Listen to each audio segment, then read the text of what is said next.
नमस्कार दोस्तों, स्वागत है आपका डरावनी डायरी चैनल पर। आज की कहानी हमारे सब्सक्राइबर सोमेंद्र सुबोध की समझाइश पर बनाई गई है। इसके लिए मैं सोमेंद्र का तहे दिल से शुक्रिया करना चाहूंगा। सोमेंद्र, आप अपने विचार हम तक ऐसे ही पहुंचाते रहे। तो चलिए दोस्तों, शुरू करते हैं आज की कहानी। हम सब प्यार करते हैं किसी न किसी से, पर क्या आपने कभी सोचा है कि प्यार की हद कहां तक जा सकती है? क्या आप किसी के लिए मौत से भी लड़ सकते हैं? और अगर वो इंसान आपको वापस मिल भी जाए तो क्या वो पहले जैसा ही होगा? आज जो कहानी मैं सुनाने जा रहा हूं वो प्यार की नहीं, बल्कि उस जुनून की है जो इंसान को इंसान से इतर कुछ और बना देता है। वो कहते हैं ना कि मोहब्बत अंधी होती है, पर क्या होता है जब वो अंधापन आपको उस दुनिया की दहलीज पर ले जाए जहां से कोई वापस नहीं लौटता? अगर आप इस चैनल पर नए हैं तो इसे सब्सक्राइब कर लें ताकि ऐसी कहानियां आपसे छूटे नहीं। और हां, कहानी खत्म होने पर मुझे जरूर बताइएगा कि कैसी लगी और आप इसे किस शहर से देख रहे हैं। अपना नाम भी लिखिएगा ताकि मुझे पता चले कि मेरी कहानियां कहां कहां तक पहुंच रही हैं। तो चलिए शुरू करते हैं इस डरावनी मगर सच्ची कहानी को। मेरे गांव में एक लड़का रहता था, आरव। सीधा सादा, मेहनती और दिल का बहुत साफ। उसकी शादी हुई थी अनामिका से, जो गांव की सबसे खूबसूरत और होशियार लड़की मानी जाती थी। दोनों का प्यार कॉलेज के दिनों में शुरू हुआ था। उन दोनों को देखकर लगता था कि भगवान ने एक दूसरे के लिए ही बनाया है। शादी के बाद उनका घर खुशियों से भरा रहता था। आरव सुबह काम पर जाता और शाम को जब घर लौटता तो अनामिका दरवाजे पर खड़ी मुस्कुराती हुई मिलती। उसकी मुस्कान में इतनी गर्माहट थी कि दिन भर की थकान पल भर में छू मंतर हो जाती। गांव के लोग कहते थे, इन दोनों की जोड़ी को किसी की नजर न लगे, मगर शायद किसी की नजर लग ही गई थी। एक शाम की बात है, अनामिका घर में खाना बना रही थी। आरव काम से लौटने वाला था। अचानक उसे चक्कर आया और वो वहीं रसोई में गिर पड़ी। पड़ोसियों ने आवाज सुनी और दौड़े आए। जब तक आरव घर पहुंचा, अनामिका को गांव के अस्पताल ले जाया जा चुका था। डॉक्टरों ने बहुत कोशिश की पर कुछ नहीं हो सका। 2 घंटे बाद उन्होंने बाहर आकर कहा, हम बचा नहीं पाए। आरव को जैसे बिजली गिर गई। उसके पैरों तले जमीन खिसक गई। वो दौड़कर अंदर गया। अनामिका एक सफेद चादर के नीचे पड़ी थी। उसका चेहरा शांत था, जैसे सो रही हो। आरव ने उसका हाथ पकड़ा। वो ठंडा था, बर्फ की तरह। अनामिका, उठो ना, देखो मैं आ गया। उसकी आवाज कांप रही थी, पर अनामिका नहीं उठी। वो कभी नहीं उठने वाली थी, या शायद डॉक्टरों ने पोस्टमार्टम की बात कही। कारण अज्ञात था, न कोई बीमारी, न कोई चोट, न जहर। बस अचानक दिल ने धड़कना बंद कर दिया था, मानो किसी ने उसकी जान खींच ली हो। आरव पूरी रात मुर्दा घर के बाहर बैठा रहा। लोगों ने समझाया, घर चलने को कहा, पर वो नहीं माना। उसकी आंखों में आंसू नहीं थे, बस एक सूनापन था, एक खालीपन जो शब्दों में बयान नहीं किया जा सकता। जब रात गहरी हो गई और सब लोग चले गए, तब आरव के दिमाग में एक विचार आया। एक ऐसा विचार जो किसी सामान्य इंसान के दिमाग में नहीं आना चाहिए। अगर मैं उसे वापस ला सकूं तो। यह विचार उसके दिमाग में घर कर गया। उसे याद आया कि उसके दादाजी के पुराने सामान में एक किताब थी। एक ऐसी किताब जिसके बारे में कहा जाता था कि इसमें वो विद्याएं लिखी हैं जो इंसान को इंसान से ज्यादा शक्तिशाली बना सकती हैं। लोग उसे डायन विद्या की किताब कहते थे। आरव ने कभी उस पर विश्वास नहीं किया था, पर आज जब उसकी दुनिया बिखर चुकी थी, उसे हर उस चीज पर विश्वास करने का मन कर रहा था जो अनामिका को वापस ला सके। आधी रात को आरव मुर्दा घर की खिड़की के पास पहुंचा। चौकीदार सो चुका था।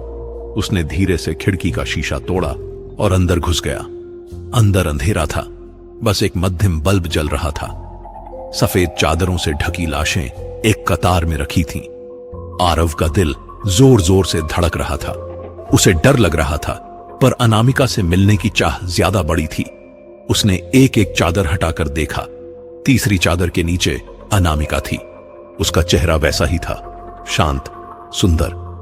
आरव ने कांपते हाथों से उसे उठाया और कंधे पर डाल लिया।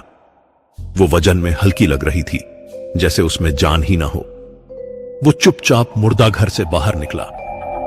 रात का अंधेरा गहरा था।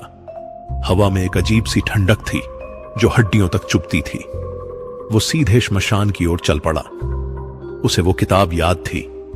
उसमें लिखा था कि अमावस्या की रात अगर सच्चा प्यार हो और सही मंत्र पढ़ा जाए तो मरी हुई आत्मा को वापस बुलाया जा सकता है। आज अमावस्या की रात थी। आरव ने ठान लिया वो आज अनामिका को वापस लाएगा, चाहे कुछ भी हो जाए। उसे नहीं पता था कि वो जिस दरवाजे को खटखटाने जा रहा है उसके पीछे क्या खड़ा है। उसे नहीं पता था कि मौत से समझौता करने की कीमत कितनी भारी होती है। वो श्मशान की ओर बढ़ता गया और अंधेरा उसे निगलता गया। श्मशान की ओर जाते हुए आरव का मन अजीब सा हो रहा था। चारों तरफ सन्नाटा था। वो सन्नाटा जो रात के तीसरे पहर में होता है, जब दुनिया सो जाती है और सिर्फ परछाइयां जागती हैं। हवा में एक अजीब सी बदबू थी, जली हुई लकड़ी और राख की। अनामिका का शरीर उसके कंधे पर था और हर कदम के साथ वो महसूस कर रहा था कि ये सही है या गलत। पर प्यार में सही गलत का फर्क मिट जाता है। उसे बस अनामिका चाहिए थी, किसी भी हाल में। श्मशान पहुंचते ही हवा और ठंडी हो गई। ऐसा लगा जैसे किसी ने बर्फ की चादर ओढ़ा दी हो। पेड़ों की शाखाएं हवा में हिल रही थीं, पर आवाज नहीं आ रही थी, जैसे वो भी डर गए हों। आरव ने अनामिका को एक चिता के पास जमीन पर लिटाया। उसकी जेब से वो पुरानी किताब निकाली जो उसने दादाजी के संदूक से चुराई थी। किताब के पन्ने पीले पड़ चुके थे और उन पर अजीब से चिन्ह बने थे, वो चिन्ह जिन्हें देखकर ही डर लगता था। उसने एक पन्ना खोला जिस पर लिखा था, मृत आत्मा को पुनर्जीवित करने की विधि। आरव की सांसें तेज हो गईं। उसने राख से जमीन पर एक गोला बनाया और उसके बीच में अनामिका को लिटाया। फिर उसने किताब में लिखे मंत्र पढ़ने शुरू किए। शुरू में कुछ नहीं हुआ, बस हवा और तेज हो गई। फिर धीरे धीरे जमीन कांपने लगी।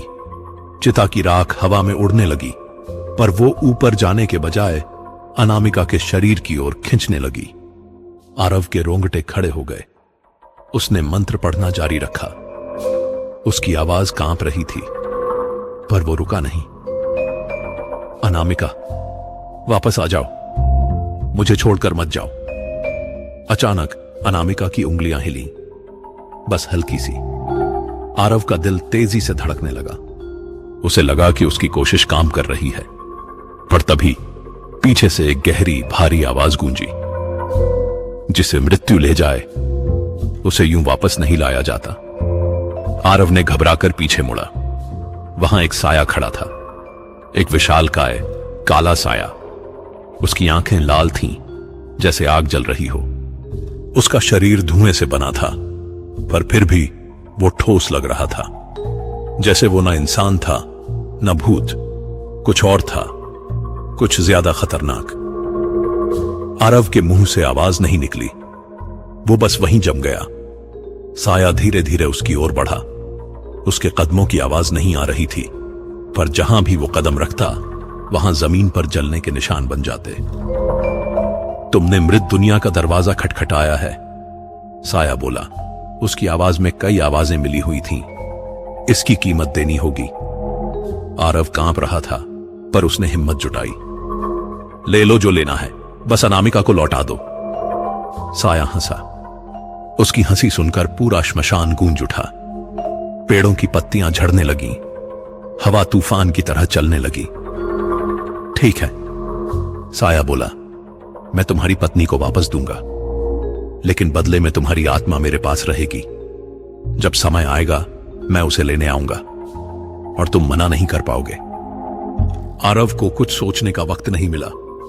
उसका दिल चाह रहा था कि वो हां कह दे। उसे अनामिका चाहिए थी, किसी भी कीमत पर। मंजूर है, आरव ने कहा। साया पीछे हटा।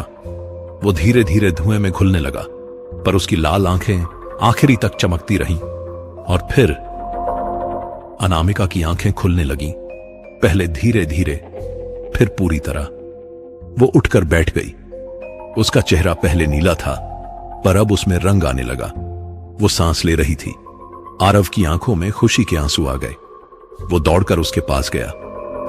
अनामिका, तुम ठीक हो? अनामिका ने उसकी ओर देखा। पर उसकी आंखों में वो चमक नहीं थी जो पहले थी। उसकी आंखें खाली थीं, गहरी, काली, जैसे उनमें कोई अंधेरा भरा हो। उसकी सांसें ठंडी थीं। जब वो बोली तो उसकी आवाज में दो सुर थे, एक अनामिका का, एक किसी और का। भूख, मुझे भूख लगी है। आरव का दिल बैठ गया। उसे एहसास हुआ कि उसने क्या कर दिया है। ये अनामिका थी, पर फिर भी नहीं थी। आरव ने अनामिका को घूर कर देखा। उसके चेहरे पर अब रंग आ चुका था, पर कुछ अलग था। उसकी त्वचा बेजान लग रही थी, जैसे किसी मोम की मूरत पर चढ़ाई गई हो। उसके होंठ नीले थे और जब वो सांस लेती तो उसके मुंह से ठंडी धुंध निकलती। अनामिका, तुम्हें क्या चाहिए? आरव ने पूछा। उसकी आवाज में डर झलक रहा था। अनामिका खड़ी हो गई। उसके चलने में कोई आवाज नहीं थी। वो ऐसे चल रही थी जैसे जमीन को छू ही न रही हो। उसने चारों ओर देखा और फिर उसकी नजर आरव पर टिक गई। तुमने मुझे बुलाया, पर तुम नहीं जानते कि मैं किस दुनिया से आई हूं। उसकी आवाज में एक अजीब सी गूंज थी, जैसे वो किसी गुफा से आ रही हो। आरव के पैर कांप रहे थे। उसे लग रहा था कि उसने बहुत बड़ी गलती कर दी है। अनामिका, तुम ठीक तो हो ना? उसने हिम्मत जुटाते हुए पूछा। अनामिका ने उसकी ओर देखा और फिर धीरे से मुस्कुराई, पर वो मुस्कान प्यार की नहीं थी। उसमें कुछ और था, कुछ डरावना। ठीक हूं, पर पहले जैसी नहीं। उसने आरव का हाथ पकड़ा। उसकी पकड़ बर्फ जैसी ठंडी थी। आरव ने उसे छुड़ाना चाहा, पर अनामिका की पकड़ बहुत मजबूत थी। मुझे भूख लगी है आरव, और यह भूख साधारण नहीं है। श्मशान के चारों ओर अचानक हवा तेज हो गई। राख उड़ने लगी और एक बवंडर बन गया। आरव ने अपनी आंखें बंद कर लीं। जब उसने खोली तो देखा कि श्मशान के कोनों में काले साए इकट्ठे हो रहे हैं। वो साए इंसानों जैसे थे, पर उनके चेहरे धुंधले थे। वो सब अनामिका की ओर देख रहे थे, जैसे उसका स्वागत कर रहे हों। आरव समझ गया कि वो अकेला नहीं है। वहां और भी कुछ है, कुछ जो जिंदा नहीं है पर मरा भी नहीं है। ये क्या है? आरव ने डरते हुए पूछा। अनामिका ने उन सायों की ओर देखा। ये वो हैं जिन्हें भी किसी ने वापस बुलाया था। वो अब उस दुनिया के हैं जहां से लौटना मुमकिन नहीं। और तुम? अनामिका ने आरव की ओर देखा। उसकी आंखें पूरी तरह काली हो चुकी थीं। मैं भी उनमें से एक हूं आरव। तुमने मुझे वापस लाया, पर मेरी आत्मा अब इस दुनिया की नहीं रही। मैं जिंदा हूं, पर मौत मेरे भीतर बहती है। आरव के आंसू निकल आए। नहीं, ऐसा नहीं हो सकता। अनामिका ने उसके गाल पर हाथ रखा। उसका स्पर्श जलाने लगा। तुमने प्यार में जो किया वो गलत नहीं था, पर हर चीज की कीमत होती है आरव, और इस बार कीमत बहुत भारी है। वो धीरे धीरे आरव से दूर हट गई। वो सायों के बीच खड़ी हो गई और सब उसके इर्द गिर्द घूमने लगे। आज रात कोई और हमें देखने आएगा। वह वही है जिसने मुझे लौटने दिया। वह तुम्हारी आत्मा लेने आएगा। आरव का शरीर सुन्न हो गया। उसे लगा कि वो गिर जाएगा। कब आएगा वो? अनामिका ने आसमान की ओर देखा। चांद पूरी तरह काला हो चुका था। बहुत जल्द। आरव ने अनामिका को समझाने की कोशिश की कि वो घर चले, पर अनामिका मानने को तैयार नहीं थी। वो कहती रही कि वो अब पहले जैसी नहीं रही और घर जाना खतरनाक हो सकता है, पर आरव की जिद के आगे वो हार गई। दोनों धीरे धीरे गांव की ओर चल पड़े। रास्ते में आरव ने देखा कि जहां भी अनामिका कदम रखती वहां घास मुरझा जाती, पेड़ों की पत्तियां झड़ जाती, जानवर दूर भाग जाते। गांव पहुंचते ही कुत्ते उसे देखकर रोने लगे। उनकी आवाजें इतनी तेज थीं कि कई लोगों की नींद खुल गई, पर किसी ने बाहर आने की हिम्मत नहीं की। घर पहुंचकर आरव ने दरवाजा खोला। जैसे ही अनामिका अंदर गई, दरवाजा खुद ब खुद बंद हो गया, जोर से, धड़ाम से। अनामिका सीधे बेडरूम में चली गई। उसने बिस्तर पर बैठकर दीवार की ओर देखना शुरू कर दिया। वो बिल्कुल स्थिर थी, जैसे एक मूर्ति हो। आरव उसके पास बैठा। उसने हिम्मत करके उसका हाथ पकड़ा। अनामिका, मुझसे बात करो, कुछ तो बोलो। अनामिका ने धीरे से उसकी ओर देखा। तुम नहीं समझोगे आरव, जहां से मैं आई हूं वहां शब्दों की जरूरत नहीं होती, वहां सिर्फ चीखें होती हैं और सन्नाटा। तो तुम्हें क्या चाहिए? मैं कुछ भी करूंगा। अनामिका ने उसकी आंखों में झांका। उसकी आंखें अब पूरी तरह काली थीं, जैसे उनमें कोई तल ही ना हो। तुम कुछ नहीं कर सकते। जो हो चुका है वो वापस नहीं होगा। हां, तुम एक काम कर सकते हो, मुझे जाने दो। जाने दूं? कहां? वापस, जहां से आई हूं। आरव का दिल टूट गया। उसने इतनी मेहनत से अनामिका को वापस लाया था और अब वो उसे वापस भेजने को कह रही थी। नहीं, मैं तुम्हें नहीं जाने दूंगा। तुम मेरी हो और हमेशा मेरी रहोगी। अनामिका ने गहरी सांस ली। उसकी सांस से ठंडी धुंध निकली। तुम्हारा प्यार, तुम्हारी मोहब्बत सब समझती हूं मैं, पर प्यार हमेशा काफी नहीं होता। कभी कभी छोड़ देना ही सबसे बड़ा प्यार होता है। आरव कुछ बोलने ही वाला था कि अचानक घर की सारी बत्तियां बुझ गईं। अंधेरा छा गया और फिर वो आवाजें आने लगीं। छत पर किसी के चलने की आवाज, खिड़कियों पर नाखूनों की खरोंच, दीवारों से सरसराहट। आरव के रोंगटे खड़े हो गए। वो आ गया, अनामिका ने फुसफुसाते हुए कहा। रात के 3 बजे थे, वो समय जब दुनिया सबसे ज्यादा खामोश होती है और अंधेरा सबसे गहरा। आरव और अनामिका बेडरूम में बैठे थे। हवा एकदम थम चुकी थी। कोई आवाज नहीं, न कुत्तों की न कीड़ों की, बस एक भयानक सन्नाटा। अचानक घर के मुख्य दरवाजे पर दस्तक हुई, इतनी जोर से कि पूरा घर हिल गया। आरव का दिल तेजी से धड़कने लगा। वो खड़ा हुआ, पर अनामिका ने उसका हाथ पकड़ लिया। मत जाओ। पर कौन है? तुम जानते हो कौन है?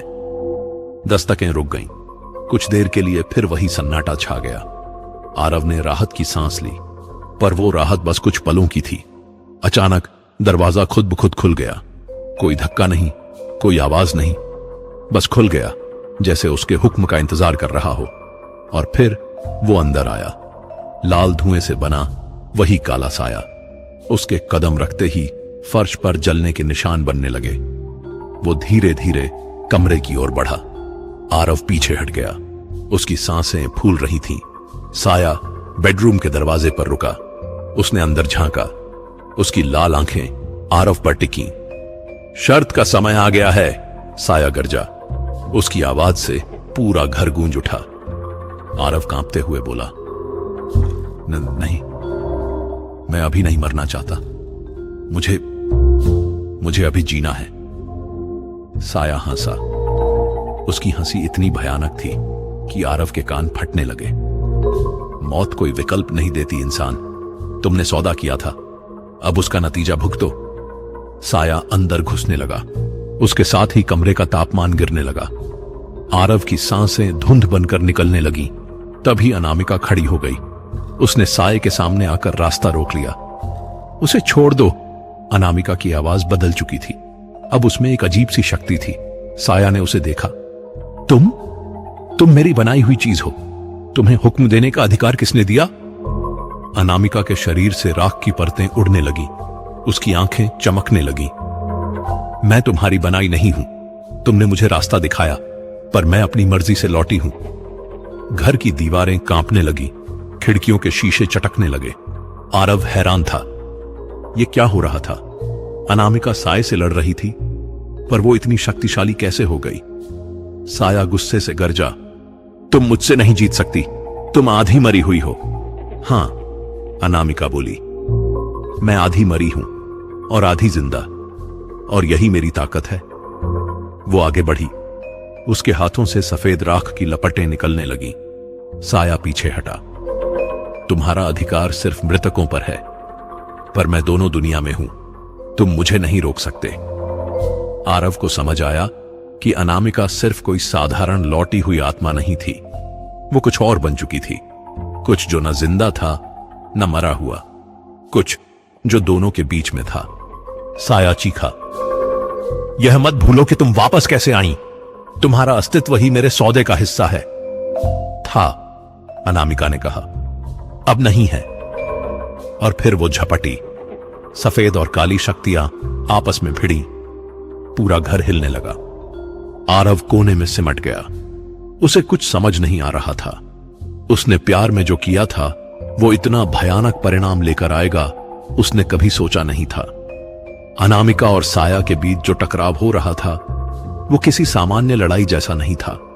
ये दो दुनियाओं का संघर्ष था, एक जिंदगी की, एक मौत की। घर के अंदर हर चीज तहस नहस होने लगी। फर्नीचर हवा में उड़ने लगा। दीवारों पर दरारें पड़ने लगी। रोशनी बार बार जलती और बुझती रही। आरव दीवार से चिपका खड़ा था। उसकी हिम्मत नहीं हो रही थी हिलने की।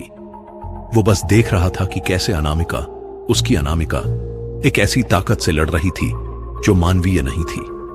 साया ने अपनी काली परछाइयां फैलाई। वो परछाइयां सांपों की तरह जमीन पर रेंगने लगी और अनामिका के पैरों को जकड़ने लगी। अनामिका चीखी। उसकी आवाजें इतनी तेज थी कि खिड़कियों के शीशे फट गए। उसने अपने हाथ ऊपर उठाए और राख का एक बवंडर बनाया। तुमने गलती की, मुझे वापस लाकर, अनामिका चिल्लाई। साया हंसा।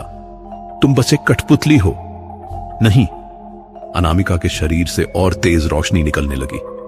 मैं प्यार से वापस आई हूं और प्यार मौत से भी बड़ा होता है।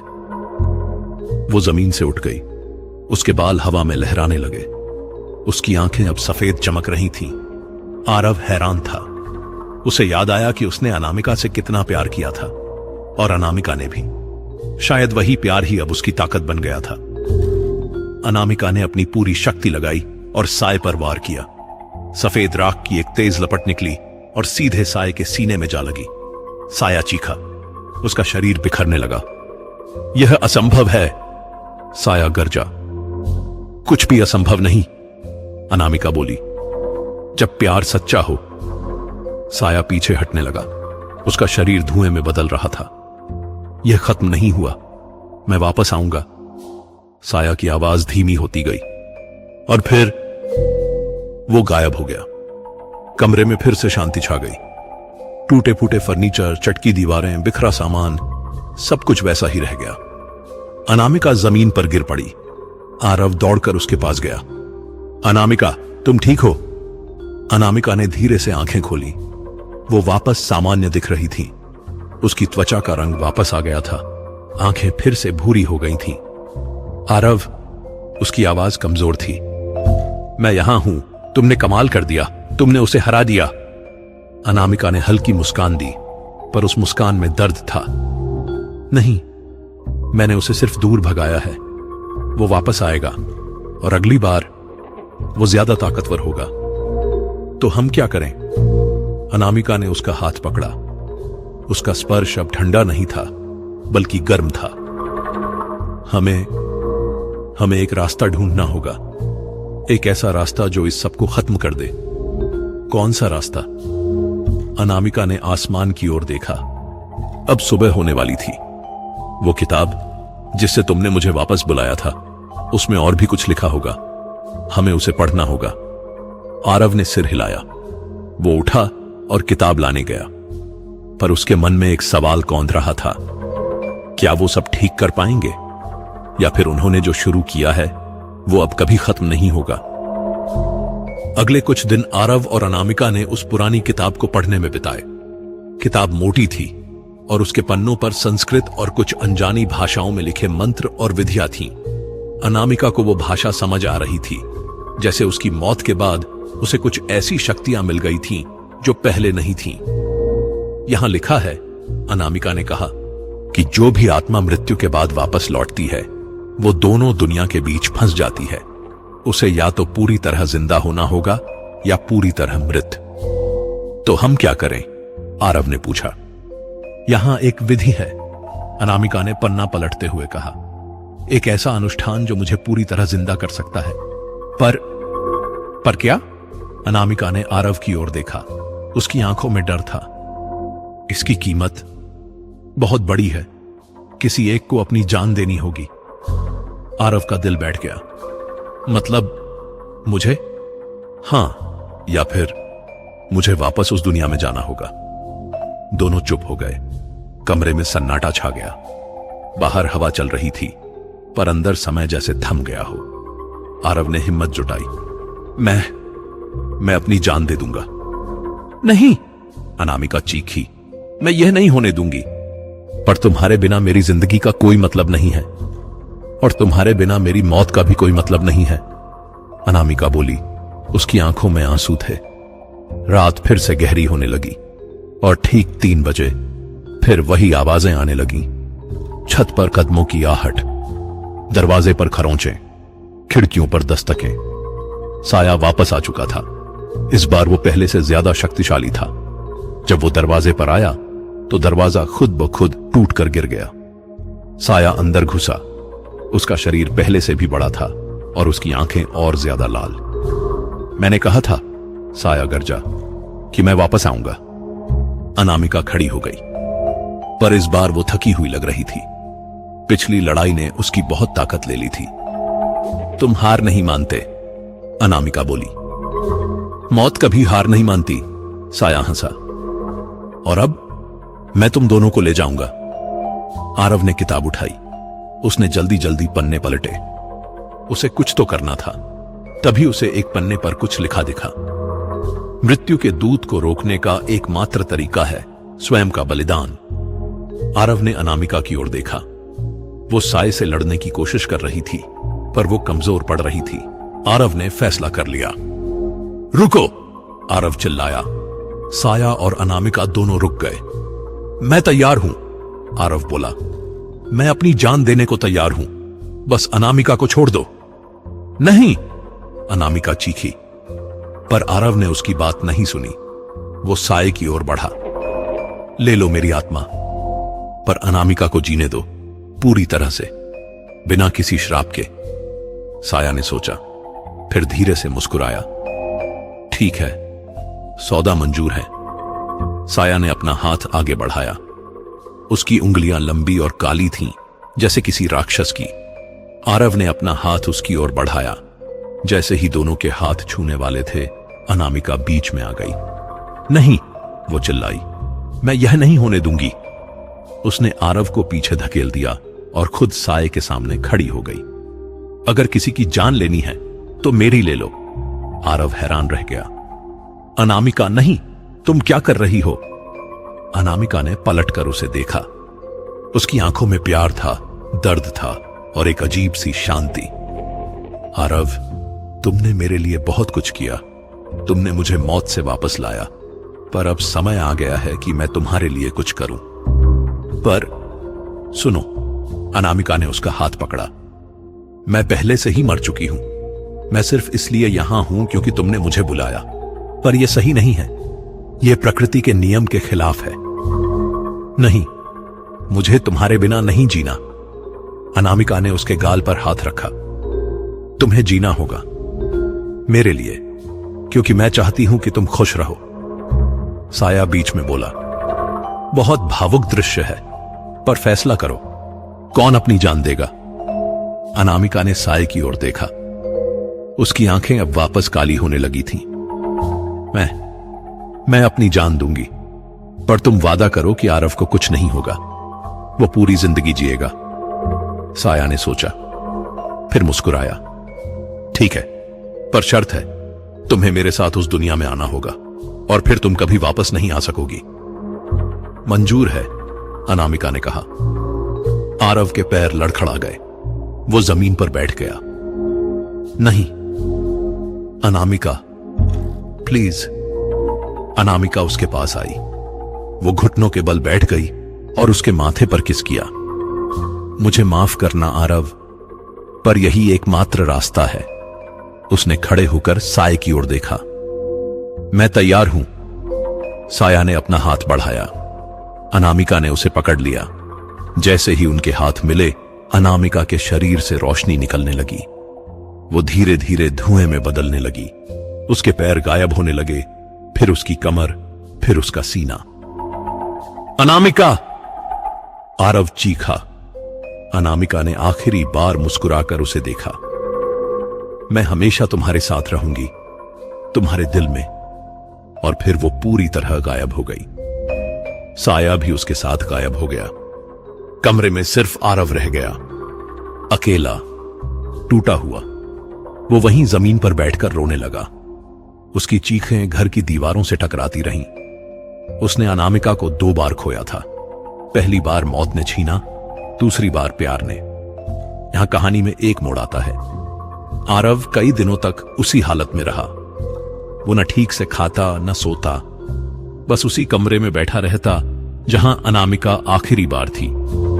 गांव वाले परेशान थे। उन्होंने आरव को समझाने की कोशिश की, पर वो किसी की नहीं सुनता था। एक रात जब आरव आधी नींद में था, उसे एक आवाज सुनाई दी। आरव, वो फौरन उठ गया। वो अनामिका की आवाज थी। अनामिका, तुम कहां हो? मैं यहां हूं, तुम्हारे पास, पर तुम मुझे देख नहीं सकते। आरव ने चारों ओर देखा, कोई नहीं था। मैं तुम्हें छूना चाहता हूं, तुम नहीं छू सकते, पर मैं तुम्हारे साथ हूं, हमेशा। आरव की आंखों में आंसू आ गए। क्या मैं कुछ कर सकता हूं तुम्हें वापस लाने के लिए? नहीं, और तुम्हें करना भी नहीं चाहिए। मैं वहां ठीक हूं, मुझे कोई दर्द नहीं है। बस तुम खुश रहो मेरे लिए। पर मैं तुम्हारे बिना कैसे खुश रह सकता हूं? तुम्हें रहना होगा, वादा करो। आरव ने सिर हिलाया। हालांकि वो जानता था कि अनामिका उसे देख नहीं सकती। वादा करता हूं। आवाज धीमी होने लगी। मैं जा रही हूं, पर याद रखना, प्यार कभी मरता नहीं, वो बस शक्ल बदलता है। और फिर सन्नाटा छा गया। आरव को पता था कि अनामिका अब कभी वापस नहीं आएगी, पर उसे यह भी पता था कि वो हमेशा उसके दिल में रहेगी। कई महीने बीत गए। आरव ने धीरे धीरे अपनी जिंदगी में वापस लौटने की कोशिश की। वो काम पर जाने लगा, लोगों से मिलने लगा। पर रात को जब वो अकेला होता तो उसे अनामिका की याद आती। उसकी मुस्कान, उसकी आवाज, उसका स्पर्श, सब कुछ। एक दिन आरव श्मशान गया, वहीं जहां सब कुछ शुरू हुआ था। वो उस जगह पर खड़ा हो गया जहां उसने अनामिका को वापस बुलाया था। अनामिका, वो बोला, मुझे नहीं पता तुम मुझे सुन सकती हो या नहीं, पर मैं तुमसे कुछ कहना चाहता हूं। हवा धीमी हो गई, जैसे सुनने के लिए रुक गई हो। मैंने तुम्हें 2 बार खोया। पहली बार जब तुम मरी, दूसरी बार जब तुमने खुद को बलिदान कर दिया। दोनों बार मुझे लगा कि मैं जी नहीं पाऊंगा, पर तुमने मुझसे वादा करवाया था कि मैं खुश रहूंगा। उसने गहरी सांस ली। मैं कोशिश कर रहा हूं, मैं तुम्हारे लिए जी रहा हूं, पर कभी कभी रात को मुझे तुम्हारी आवाज सुनाई देती है और मुझे लगता है कि तुम मेरे पास हो। अचानक हवा में एक खुशबू आई, अनामिका की खुशबू। वो खुशबू जो उसके बालों में होती थी। आरव मुस्कुराया। उसे पता था कि यह अनामिका का तरीका था उसे बताने का कि वो साथ है। मैं समझ गया, आरव बोला। मैं जानता हूं तुम मेरे साथ हो और हमेशा रहोगी। उसने आसमान की ओर देखा। सूरज डूब रहा था और आसमान लाल हो गया था। तुम्हारे बिना जीना मुश्किल है अनामिका, पर मैं जीऊंगा तुम्हारी यादों के साथ, तुम्हारे प्यार के साथ। वो वहां से चल पड़ा। इस बार उसके कदम पहले से थोड़े हल्के थे। उसे लग रहा था कि अनामिका उसके साथ चल रही है, उसके बगल में, एक परछाई की तरह। जैसे ही वो घर पहुंचा, उसे दरवाजे पर एक सफेद फूल मिला। गुलाब, अनामिका का पसंदीदा फूल। आरव ने उसे उठाया और मुस्कुराया। उसे पता था कि यह कोई संयोग नहीं था, यह अनामिका का संदेश था। उस रात आरव को पहली बार शांति से नींद आई। उसने सपना देखा। अनामिका उसके सामने खड़ी थी, सफेद कपड़ों में, मुस्कुरा रही थी। मैं हमेशा तुम्हारे साथ हूं आरव, उसने कहा। भले ही तुम मुझे देख नहीं सकते, पर मैं हूं, हर पल, हर सांस में। मैं जानता हूं, आरव ने कहा। अब जाओ, जियो, मेरे लिए नहीं, अपने लिए। और जब तुम्हारा समय आएगा, मैं तुम्हारा इंतजार करूंगी। जब आरव की नींद खुली तो उसकी आंखों में आंसू थे, पर वो खुशी के आंसू थे। उसने तय किया कि वो अब पीछे मुड़कर नहीं देखेगा। वो आगे बढ़ेगा, अनामिका की यादों को अपने दिल में संजोकर। तो दोस्तों, यह थी आरव और अनामिका की कहानी। एक ऐसी कहानी जो हमें सिखाती है कि प्यार में कितनी ताकत होती है, इतनी कि वो मौत को भी हरा सकती है, पर साथ ही यह भी सिखाती है कि कभी कभी छोड़ देना ही सबसे बड़ा प्यार होता है। मुझे उम्मीद है कि यह कहानी आपको पसंद आई होगी। अगर आई है तो कमेंट में जरूर बताएं। और हां, अपना नाम और शहर लिखना मत भूलिएगा। इस कहानी से हमें यह सीख मिलती है कि प्रकृति के नियमों के साथ खिलवाड़ करना खतरनाक हो सकता है। मौत एक सच्चाई है और उसे स्वीकार करना ही समझदारी है। अनामिका ने यह समझा और अपना त्याग दिया ताकि आरव जी सके। अगली बार जब आप किसी को प्यार करें तो याद रखिएगा, सच्चा प्यार वो नहीं जो बांध ले, बल्कि वो है जो आजाद करे। मिलते हैं अगली कहानी में। तब तक के लिए खुश रहिए, सुरक्षित रहिए और हां, रात को अकेले श्मशान के पास से मत गुजरिएगा। कहीं आपको भी वो दो परछाइयां दिख गईं तो। धन्यवाद।